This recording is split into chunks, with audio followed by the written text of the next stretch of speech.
아모스 선지자 하면은 딱 떠오르는 두 단어가 있습니다. 그것은 공의와 사랑을, 공의를 강물같이 흐르게 하라 하는 말씀입니다. 자, 이 아모스 선지자가 활동하던 시기는 주전 8세기입니다. 그러니까 BC 700년대인데 이때는 어떤 때냐면은 이스라엘이라는 나라가 그 900년대 그 다윗과 솔로몬 왕국이 강성하다가 솔로몬이 죽고 북왕국, 남왕국으로 갈라졌어요. 그한 200여 년 지나오는 가운데 이제 이 나라 저 나라에게 치여서 아주 가난해지도록 가난해졌었습니다. 그런데 아모스가 활동할 때쯤 돼서 주변 나라들이 다 약해졌어요. 아람, 모압, 암몬 이런 나라들이 다 약해져가지고 이스라엘을 괴롭힐 힘이 없어요. 그리고 그 당시 세계적인 제국은 아시리아 제국인데 아시리아 제국은 또 내분 때문에 여기까지 간섭할 힘이 없습니다. 그 틈을 타서 이스라엘이 다시 부흥했어요. 무역을 하고 온갖 것들을 수입하면서 아주 잘 살게 됐습니다. 그래서 아모스가 예언하던 시절은 참으로 그 어느 때보다 다시 다윗과 솔로몬 시대만큼이나 잘 사는 그런 시대가 되었어요. 그런데 문제는 어떤 문제가 있냐면 이런 무역에 종사하면서 돈을 많이 버는 사람이 있는가 하면 그전에 다 사는 게 다 거기서 거기였는데 이제 나라 전체가 부강해지다 보니까 잘 사는 사람은 많이 잘 살게 되고요. 가난한 사람은 더 못 살게 되는 그런 일이 벌어졌습니다. 그때 아모스 선지자가 등장해서 하나님의 말씀을 증거하는 것입니다. 이 당시 양극화 현상이 벌어지게 되는 거죠. 그래서 부자들은 도덕적으로 상당히 부패하게 되고 가난한 사람들은 죽겠다고 아우성치고 그런 때가 바로 이때입니다. 자, 잠언 22장 2절을 보면 가난한 자와 부자는 함께 사는데 그 모두를 지으신 이는 하나님이시다 이렇게 나옵니다. 그러니까 부자와 가난한 사람이 있는 건 하나님의 질서예요. 마치 코끼리가 있으면 생쥐가 있는 것처럼 이렇게 그런 게 있는 거는 그건 당연하다는 얘기입니다. 우리 개인의 그 개성이 있고 다 다른 것처럼 그렇게 다른 것이다.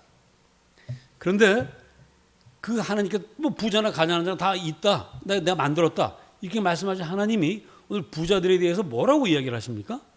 그런데 아모스서 8장 말씀을 읽다 보니까 그 마음이 무거워요, 가벼워요? 여러분들은 다 가벼우시죠? 부자가 아니잖아요. 이재용 씨만한 부자 있어요? 이 부와 가난은 굉장히 상대적인 거예요.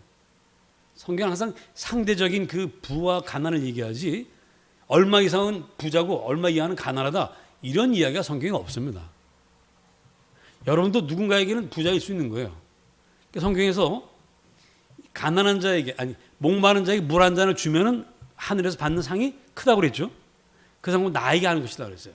그러니까 저 사람보다 내가 물을 2잔 갖고 있으면 1잔 갖고 있는 사람보다 누가 부자? 내가 부자예요. 내가 2잔을 갖고 있으면 내가 부자입니다.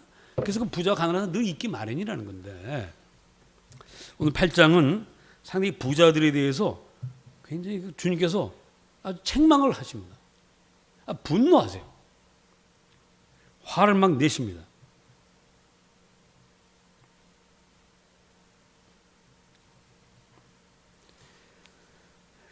그러면서 그 8장 7절에 보면 그들의 모든 행위를 절대로 잊지 아니하리라고 하십니다. 내가 너희들이 한 짓들, 부자 너희 놈들이 하는 짓들을 내가 하나도 잊어먹지 않을 거야. 이렇게 얘기하세요. 참 굉장히 무서운 말씀입니다. 자, 왜 우리 하나님은 가난한 사람도 부자도 다 당신이 지으셨다고 해놓고는 왜 이 부자들을 막 책망하시고 이들에게 분노하시는가? 왜 그럴까요? 이분들이 신앙생활을 제대로 하지 않았을까요? 아닙니다. 이분들은 신앙생활 아주 철저하게 하는 분들이에요. 자, 우리 5절을 보십니다. 5절 같이 읽어봅시다. 아모스서 8장 5절 시작.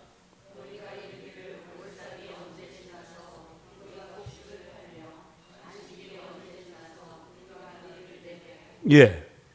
자, 이분들은 날마다 뭘 생각한다고요? 월삭과 안식일을 생각합니다. 월삭이란 월초를 말하는 거예요. 매월 1일을 말하는 겁니다. 그날은 이 사람들이 잔치를 해요. 또 안식일은 또 안식일대로 지키고요. 하나님을 늘 기억하고 생각하는 날입니다. 이분들 그걸 늘 생각해요. 언제가 월삭이지?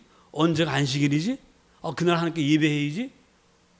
제사 드려야지? 이 생각을 늘 갖는 그런 사람들입니다. 신앙생활 열심히 하는 사람들이에요. 하나님 진노하실 만한 사람들은 아닙니다. 그런데 보면 약간 좀 하나님이 화내실 만한 일도 있긴 있어요. 뭐가 있냐면은 5절 계속해서 보면 에바를 작게 하고 세계를 크게 하여 거짓 저울로 속이며 거짓 저울을 쓰긴 썼어요. 그런데 여러분 거짓 저울이라는 건 여러분들이 한눈에 알아볼 수 있어요? 아니면 정확히 해봐야 알을 수 있어요? 정확히 해봐야 됩니다. 우리가 어릴 때는 쌀을 어디다 해서 팔았죠? 이 대박에 팔았죠, 대박. 근데 대박 크기가 이게 좀 쌀점마다 조금씩 달라요. 근데 그건 정확히 알 수가 없습니다. 그래서 한 대박에서 한 홉만 빼도 이게 모이면 굉장히 많지만 이게 9홉인지 10홉 한 대인지는 잘 몰라요. 약간씩 속입니다. 장사꾼들 치고 거짓말 한 번도 안 한 사람이 있어요, 없어요? 이건 병가지 상사입니다. 자기 물건의 하자는 살짝 감추고 좋은 거는 과장을 합니다. 그게 우리 인간이에요. 누구나 다 그런 마음이 있습니다. 이것 정도는 뭐 좀 애교로는 봐줄 수 있는 게 아닌가. 또 그 다음에 보면 은으로 또 신 한 켤레로 가난한 사람을 산다 그러는데 이 말은 가난한 사람을 노예로 샀다는 뜻이 아니고요. 신 한 켤레 값으로 그 사람의 노동력을 샀다는 얘기예요. 그러니까 최저시급 얼마로 샀다는 얘기입니다. 그러니까 그때는 뭐 나만 그렇게 하는 게 아니라 일자리는 별로 없고 일할 사람 많으니까 임금이 내려갈 수밖에 없습니다. 이 사람도 그렇게 하는 거예요. 그게 뭐 큰 죄라고 말하기가 참 어렵습니다. 또 여기 보면 찌꺼기 밀을 팔자 하는 말이 나오죠. 찌꺼기 밀이라는 건 못 먹는 밀이 아니에요. 그 창고에 밀을 가득 쌓아놓다 보면 다 파는 거라 하면 마지막에 뭐가 남아요? 찌꺼기가 바닥에 있단 말이에요. 이건 어떻게 해야 돼요? 모아가지고 불어 잘해서 팔아야 돼요? 이건 그냥 버려야 돼요? 에? 자기가 먹어요? 그럼 제일 좋지. 근데 이거 해놓으면 잘 몰라. 그거 팔았어. 자, 이거 소비자를 속인 겁니까? 자원을 전략한 겁니까? 이 사람은 자원 전략한 거예요. 소비자 입장에서는 기분 나쁘겠지만 소비자 여기 밑에 깔려 있었는지 위에 있었는지 알게 뭐예요? 모르죠. 그러니까 아픈 추억이 하나 생각나는데 아주 어릴 때 동네 애들이 다 이제 자전거를 타고 다녔어요. 아버지한테 아버지 나도 자전거 그때 사다 주셨어요. 신나게 타고 다니는데 나중에 보니까 이게 중고였어. 페인트 칠한 거였어. 다른 애들 거 보니까 반짝반짝한 나는 반짝거리지 않는 거야. 자, 어쨌든 뭐 장사꾼들이 오늘 말하는 이 부자들, 이 장사에서 돈 번 사람들 아주 악독한 사람들이 아닙니다. 카바이트로즈 옛날에 그 뭐 했던 그런 사람들이 아니고 그냥 살짝 애교 있게 그 돈을 조금 더 벌어보겠다고 열심히 사람들. 그 사람들이 어느 정도 열심히냐면 월삭이 언제 지나고 안식일이 언제 지나느냐. 장사 못하는 날이 너무 안타까운 거예요. 그래서 장사할 수 있는 날이 시작만 되면 불이 나게 또 뛰어가지고 열심히 장사하는 아주 성실한 그런 사람들입니다. 그렇게 해서 돈을 모은 사람들이에요. 게으른 사람들이 아닙니다. 보통 부지런한 게 아니에요. 그런데 왜 우리 하나님은 너희들 내가 절대 눈 못 감아줘 이렇게 말씀을 하셨을까? 그런데요, 우리 누가복음 19장에 보면 하나님 좀 너 불공평한 장면이 나옵니다. 누가복음 19장에 세리 삭개오가 등장합니다. 주님을 보러 갔다가 주님을 보자마자 주님 저희 집에 오세요. 오셨어요. 주님을 집에 모신 삭개오가 하는 말이 주님 제가 그동안 남한테 속여 빼앗은 것이 있으면 4배로 갚겠습니다. 이 말은 삭개오는 그동안 남의 것을 어떻게 뺏었다? 몇 배로 뺏었다? 4배로 뺏었다는 얘기예요. 이 나쁜 놈이에요, 이놈. 보통 나쁜 놈이 아닙니다. 그 당시 세리는 다 나쁜 놈이에요, 하여튼. 다 도둑놈이에요. 근데 우리 주님은 이 삭개오를 너 4배나 그동안 헤쳐먹었냐? 이 나쁜 놈아 하면서 막 야단치신 것이 아니라 이렇게 말씀하세요. 삭개오야, 구원이 너에게 임하였다. 오늘 이 집이 구원을 받았다. 이렇게 말씀하세요. 아니 이런 나쁜 놈은 또 그 자리에서 그냥 용서해 주시고 살짝 속이는 이 사람들한테는 밖에 화를 내시는가? 우리 하나님은 이중잣대를 갖고 계시는가? 의심해 볼 만합니다. 그러나 사실은 우리 하나님의 잣대는 이중잣대가 아니에요. 하나의 잣대밖에 없습니다. 하나의 잣대가 뭘까? 누가복음 16장에 거지 나사로가 등장합니다. 이 거지 나사로는 어느 부잣집 대문 앞에 앉아서 날마다 구걸을 했어요. 이분은 상당히 편하게 구걸하는 사람이에요. 거지도요, 오늘은 여기, 내일은 저기 이렇게 하면 피곤합니다. 이분은 아예 그냥 자리 하나 딱 잡았어. 그것도 굉장히 중요합니다. 웃지 마세요. 요 밑에 저기 찰옥수수 파는 분이 있어요. 이분이 겨울에 뭘 팔아요? 군밤 팔아요. 같은 사람이 다른 사람이에요. 같은 사람. 이 사람 아주 여기서 딱 앉아서 누가 와가지고 너 비켜, 이거 내가 먹을 거야 이러면 어떡할 거야. 한 대 딱 차지해서 먹는 거 이거 보통 일이 아니에요. 이 거지 나사로는 이 부자가 쫓아내지 않았어요. 헌대를 알았다고 그랬어요. 그러니까 여기저기 부스럼이 많고 좀 보기에도 흉측한 그런 사람인데 그런 사람 내버려 둡니다. 이 사람 허구한 날 거기 앉아가지고 구걸해서 먹고 살아요. 세상에 이렇게 편한 사람이 어디 있습니까? 괜찮아요. 이 부자 나쁜 사람 아니에요. 그래서 이 부자는 어떻게 먹고 살았냐면 그 부자의 상에서 떨어진 것은 먹고 살았다고 그랬어요. 부자의 상에서 떨어지는 거하고 가난뱅이 상에서 떨어지는 거하고 같아요, 달라요? 이게 달라도 많이 다릅니다. 우리 옛날에 부대찌개 뭔지 아세요? 미군이 주둔하던 동네에서 그러니까 부대찌개 먹지 아프리카에 무슨 케냐 군대가 주둔했다 못 먹어. 부잣집에서 떨어진 거 먹을 만합니다. 이 사람 그래도 거지는 거지지만 걔도 아주 대접 못 받은 사람은 아닙니다. 그런데 둘 다 죽었어요. 거지 나사로는 천국 갔고요. 이 부자는 지옥 갔습니다. 지옥 간 이 부자가 너무 목이 말라요. 어느 날 보니까 천국이 보이는데 그 아브라함의 품에 나사로가 안겨 있습니다.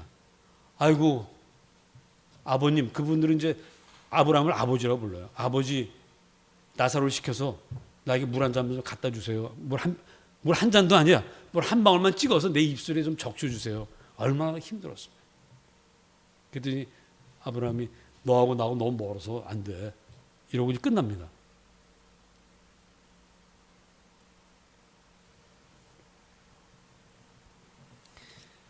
자, 그러면 성경이 이렇게 말합니다.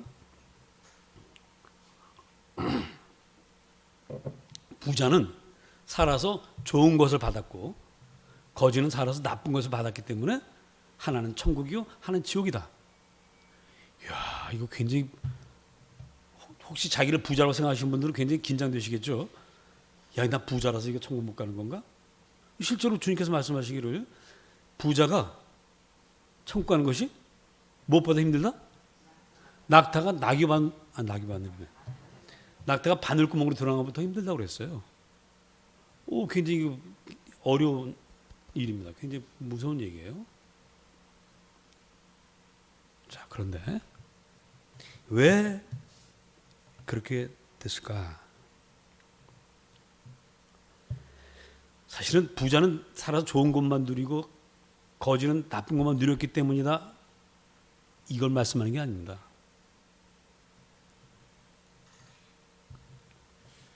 부자가 이 나사로를 돌보지 않았기 때문에 그래요. 아, 목사님, 그 집 앞에 그냥 있게 하고 부자 예상이 떨어지는 건 다 그 사람 갖다 주라고 해서 잘 먹고 잘 살았는데 왜 그 사람이 관심을 갖지 않았다고 얘기합니까? 이렇게 우리가 생각하게 됩니다. 그래서 사실은 거기엔 이런 뜻이 있습니다. 이 부자는 주변을 돌아봐야 돼요. 빛이 강하면 그늘이 어둠이 짙습니다. 빛이 약하면 그늘도 옅어요. 자, 많은 부자가 됐으면 그만큼 돌볼 사람들이 많다는 얘기입니다. 돌본다는 얘기는 뭐냐? 자, 이 부자는 이 거지의 이름을 알고 있었어요? 모르고 있었어요? 알고 있었죠? 근데 이 부자는 그래도 예의 바른 사람이에요. 이 거지의 이름을 아는 정도는 됩니다. 그리고 지나는 다녔어요. 그런데 돌보지 않았어요. 관계를 맺지 않았어요. 함께하지를 않았어요.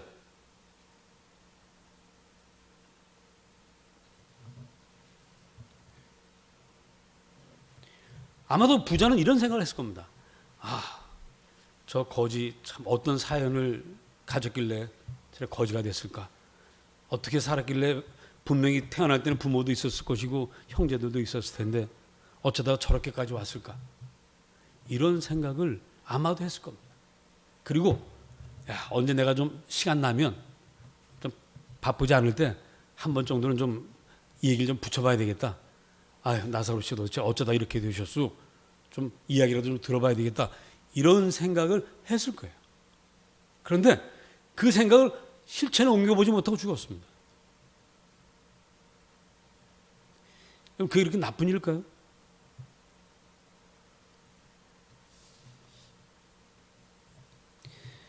여러분, 부자들, 특히 오늘 본문에 나오는 이 부자들, 안식일조차도 이분의 생각은 어디에 있습니까? 안식일에 하나님을 만나고 하나님의 오는 기쁨과 감격을 누리는 데 관심이 있습니까? 이 안식일이 지난 다음 날부터 장사하는 데 관심이 있습니까? 이분들의 관심은 오로지 돈이에요. 오로지 돈만 벌면 난 행복하다고 생각합니다. 그 돈 이외에는 아무것도 안 보입니다. 안식일도 안 보이고 월삭도 안 보이고 안식일에 만나야 될 하나님, 하나님의 말씀, 율법 이것도 아무 관심이 없어요. 그거 다 형식적으로 그냥 지나가는 것이고 그 다음에 얻게 되는 장사를 통해서 버는 그 돈에만 관심을 갖습니다. 성경은 부자라서 죄가 아니라 오직 돈에만 관심을 갖고 있기 때문에 죄입니다. 아브라함은 창세기 24장에 보면 늙어서 죽을 때 큰 부자가 됐다고 성경은 기록하고 있습니다. 신명기는 너희가 나를 잘 섬기면 들어가도 복을 받고 나가도 복을 받는다고 복을 약속하십니다. 복 자체는 부자가 되는 것 자체는 죄가 아닙니다. 그러나 부자만이 되려고 하는 돈만 벌려고 하는 그래서 부자가 되기 위해서 아무것도 돌보지 않고 주변 사람도 돌보지 않고 내 곁에 누가 있는지도 관심도 없이 살아가는 그것이 죄입니다. 바쁜 아버지들 이 짓기 쉬운 죄가 뭡니까? 놀아줘야 될 아이와 놀아주지 않는 거예요. 머리를 자르고 온 아내의 그 머리가 잘랐는지 안 잘랐는지 모르는 게 죄입니다. 왜 웃어? 그 이유는 다 있어요. 바쁘기 때문에. 당신 내가 얼마나 바쁜지 알잖아. 아니라는 거. 성경은 그게 멍청한 짓이고 미련한 짓이고 그게 바로 죄라는 거예요. 오늘 말하다가 주님을 영접하고 주님을 대접합니다. 주님 여기 앉아 계세요. 제가 주님을 대접하기 위해서 이것저것 준비하겠습니다. 하고는 이것저것 준비합니다. 이 음식 저 음식 막 준비합니다. 처음에 기쁨과 감사로 준비했어요. 하다 보니까 힘들고 짜증이 나, 땀이 나. 근데 딱 보니까 누가 보여? 동생 마리아가 보여. 근데 걔는 가만히 앉아 주님만 바라보고 있어. 주님 말만 들어. 화 나요, 안 나요? 화 안 나면 인간이 아니요. 화가 나. 그래가지고 주님, 쟤 좀 일 좀 시켜주세요. 나 진짜 힘들어 죽겠어요. 근데 주님은 누가 잘했다고 그래요? 마리아가 잘했다고 그럽니다. 마르다야, 내 수고를 알지만 몇 가지면 충분하다. 많이 필요 없다. 아니, 한 가지만 있어도 돼. 너 그렇게 부지런히 돌아다니지 마. 마르다가 주님께 야단 맞는 마르다가 불쌍해요, 안 불쌍해요? 불쌍하지 않은 겁니다.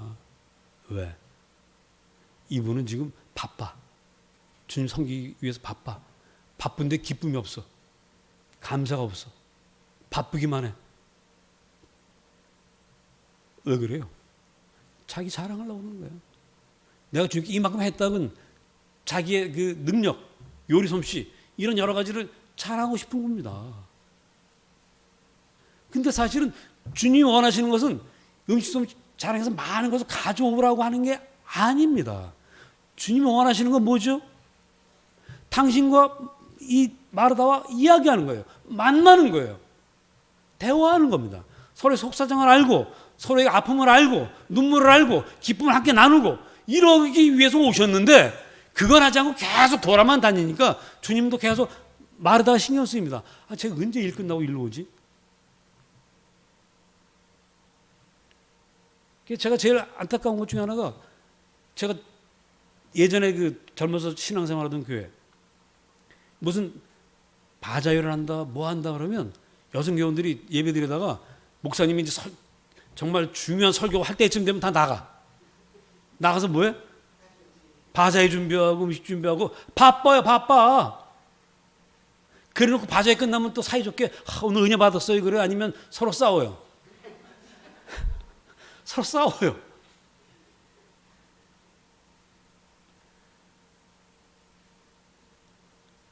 아니에요. 그런 거 아니에요. 여러분, 우리 부모님이 자녀들의 성공을 원하십니다. 그러나 너무 바빠서 전화 한 통 할 수 없는 그런 자녀. 자랑스럽긴 하지만 기쁨은 되지 않아요. 바쁘게 일해서 성공하고 돈 많이 버는 거 중요하지만 한계가 없습니다. 이거 끝이 없습니다. 세상에 나는 부자라고 말하는 사람 세상에 본 적이 없어요. 1억 가진 부자는 누굴 부러워합니까? 10억. 이종희는 누굴 부러워해요? 저를 부러워합니다. 왜? 나는 하나님 아버지의 아들이고 뭘 다 갖고 있으니까. 뭐 그러면 얼마나 좋겠어. 그분 저를 부러워하면 정말 그분 신앙 같죠? 그분은 아마 미국에 뭐 누구 있죠? 그 부자들. 사실 미국 부자들, 예? 빌 게이츠라든가 이런 부자들에 비하면 또 이종 씨의 재산은 또 그렇게 큰 게 아니잖아요. 끝이 없습니다. 우리는 그게 나쁘다는 거예요. 그게 죄라는 거예요. 바쁘게 살고 성공하고 그래서 남을 돌보지 않고 관계를 맺어야 되고 주님을 정말 진심으로 사랑하고 그래야 되는데 그걸 못하고 평생 바쁘게만 살다 죽으면 천국 갈 필요가 없는 거예요. 그 사람은. 평생 그러고 살았기 때문에 천국과 누가 대화를 못한다니까요. 만날 수가 없다니까요. 그러니까 넌 그럼 지옥 가는 게 너한테 편할 거다. 그 지옥 가셨다는 얘기입니다. 우리가 이 땅에 천국의 삶을 살면 죽어 천국 가는 것이고요. 이 땅에 지옥에 살면 지옥 가는 겁니다. 자기가 이미 정하는 거예요. 여러분, 인생에 꼭 필요한 거 그렇게 많지 않습니다. 나이가 들어보고 늙어보면 남는 건 뭐예요? 제일 중요한 사람. 세상에 젊어 살 때는 뭐 친구도 중요하고 다 중요한데 늙어서 죽을 때쯤 되면 제일 중요한 사람 딱 한 사람밖에 안 남아. 누가 남아요?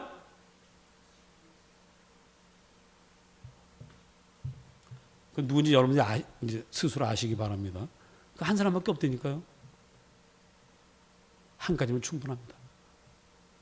우리 주님은 부자들에게 이렇게 말씀하시는 겁니다. 야, 너 부자가 되려고 성실하게 살고 애쓰는 거 내가 다 안다. 그렇지만 너무 그렇게 바쁘게 살지 말어. 몇 가지만 충분하고 한 가지만 있어도 돼.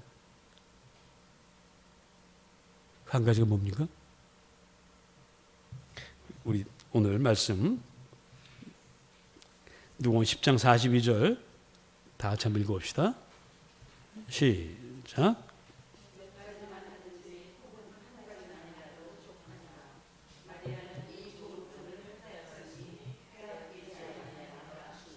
예, 우리 주님과의 만남, 이것이 가장 좋은 것입니다. 말씀을 듣는 것, 우리 인생의 최고의 행복입니다. 너희는 먼저 그의 나라와 그의 의를 구하라. 그리하면 이 모든 것을 더하시리라고 하셨습니다. 하나님 만나는 이 한 가지, 말씀 듣는 한 가지, 예배하는 이 한 가지에 집중하시면 나머지는 다 따라옵니다. 한 가지면 족합니다. 한 가지 모든 것이 다 들어있습니다. 가장 좋은 그 한 가지를 늘 품고 그 안에 살아가는 복된 삶을 살아가시기를 주의 이름으로 축복합니다. 기도합시다.